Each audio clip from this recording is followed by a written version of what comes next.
nasa ating linya, bilang gabay na rin siguro sa mga mamamanata at magkakaroon siguro ng magandang reflection ngayong Semana Santa. Ginagawa naman natin ito tuwing Holy Week. Father Nicanor Lalug II o si Father Nick, chaplain po ng Our Lady of Fatima University at Fatima University Medical Center. Father Nick, magandang umaga po sa inyo. Orly at si Cathy po ito sa DCWB. Hello, magandang umaga po sa inyo, Kuya Orly at Ate Cathy. A blessed Holy Wednesday to both of you and to your listeners. Magiging maligaya ba ang Holy Week? Paano kaya ito magiging makabuluhan? Lalo na naharap tayo sa mga matinding hamon tulad ng mahal na petrolyo at mga hamon na talaga namang susubok ng pasensya ng mga Katoliko, Father Nick? Totoo po yung observation po ninyo. Parang kamukha ng COVID pandemic. Tandaan mo? Mhm. Nung COVID pandemic, takot tayo, 2020, unang mahal na araw. Opo. Kamukha ngayon, tingin ko, tama mahal ang petrolyo, mahal ang bilihin, pero yung mahal, ibig sabihin pinahahalagahan, kaya pagmamahal Kaya tingin ko ngayon, maraming tao titigil siguro sa bahay, marahil magpupunta sa simbahan, mas marami ngayon ang taimtim na magninilay, magdarasal, susuriin ang buhay, titimbangin. Ano nga bang mas mahalaga sa akin ngayon? Mamasyal, gumastos ng gumastos, o magtipid, at higit sa lahat ay pahalagahan. Pahalagahan yung aking kapwa, pahalagahan yung mga nahihirapan, pahalagahan naman yung mga dating nakalimutan ko na, yung pagsisimba, pagdarasal, at pagtulong sa kapwa. Yun ang tingin ko magandang ibubunga sa atin itong krisis ng panahon na ito, na natapat pa ng mahal na araw. Father, yung pong mataas na presyo ng mga produktong petrolyo, sa tingin niyo po ba ito'y makaapekto dun sa mga magbibisita iglesia? Mapabawasan ba sila o hindi nila i-considera yun? Oo. Hindi ko pa masabi sa ngayon, pero kasi mula pa noong tumaas ang presyo ng petrolyo, dagsa pa rin ng mga pilgrims dito sa amin sa National Shrine of Our Lady of Fatima. Kasi dito ako nakatira. Bagamat ako yung naka-assign sa eskwelahan, nakatira ako sa parokya. Nakikita ko dagsa.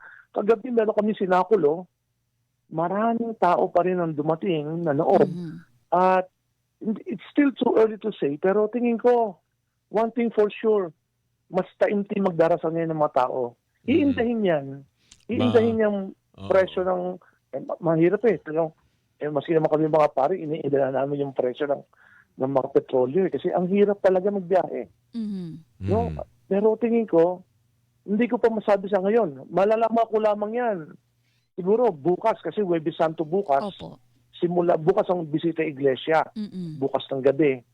At sana naman, ang dalangin ko, sana naman ay pahalagahan. Bagamat mahal ang petrolyo, mamamahal ang pamasahe, mas pahalagahan pa rin ng mga tao ngayon ang Panginoong Diyos, si Jesucristo ang pakasakit.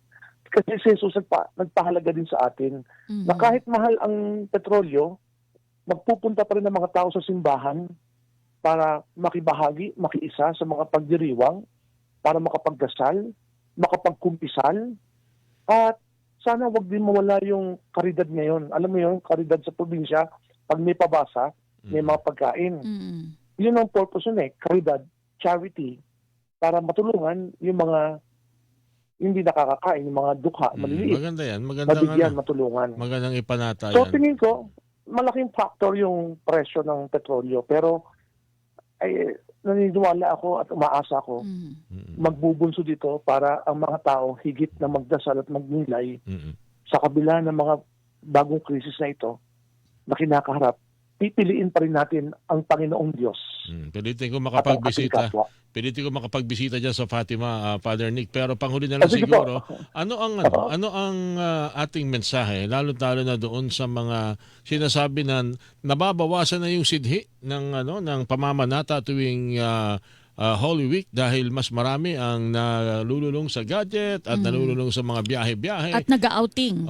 na sa halip na manood ng Seven Passion of Last the Christ, nanonood ng concert ng mga paboritong Korean artists. Father Nick. Oo po, yun nga po. Ang masasabi ko ngayon ay mahal ang bilihin. Ito rin ang panahon para pahalagahan natin yung higit na mahalaga sa buhay. Yun. Mhm. Ngayong mga mahal na araw, kaya tawag ito mga mahal na araw, ito yung mga mahal na araw sapagkat ito'y mahahalagang araw Mhm. ng yugto sa buhay ni Jesus nang tayo kanyang iniligtas. Mhm. At ang pinahalagahan ni Jesus sa lahat ay ang tao, tayo. Mhm. Tayong makasalanan, tayong marurumi, tayong laging nakakalimot sa Diyos at sa kapwa.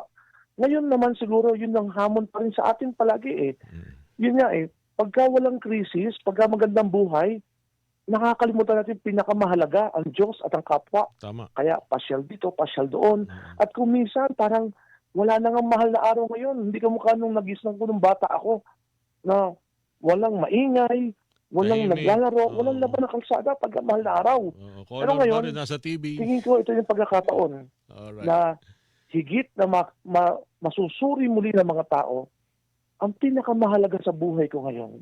Mhm. Ano ang aking pahahalagahan? Kung kaya kong gumastos ng pera sa mga inumin, pagkain at pagpasyal na magbibigay kaluguran sa akin, kaya ko rin bang magpahalaga ngayon, gumastos, bagamat mas mahal ngayon, pero pipiliin ko na ngayon yung mas mahalaga, yung the mundane world Mhm. o yung spiritual world ang aking Alright. pipiliin. Okay, Father Nick, kami Thank you, nagpapasalamat. Father. Sa ulitin po, sir, at Welcome po. Thank you po sa inyong mensahe. Salamat. Maraming salamat po. God bless po. Father Nicanor Lalug po, the second, Father Nick, chaplain ng Our Lady of Fatima University at Fatima University Medical Center ang inyo pong napakinggan.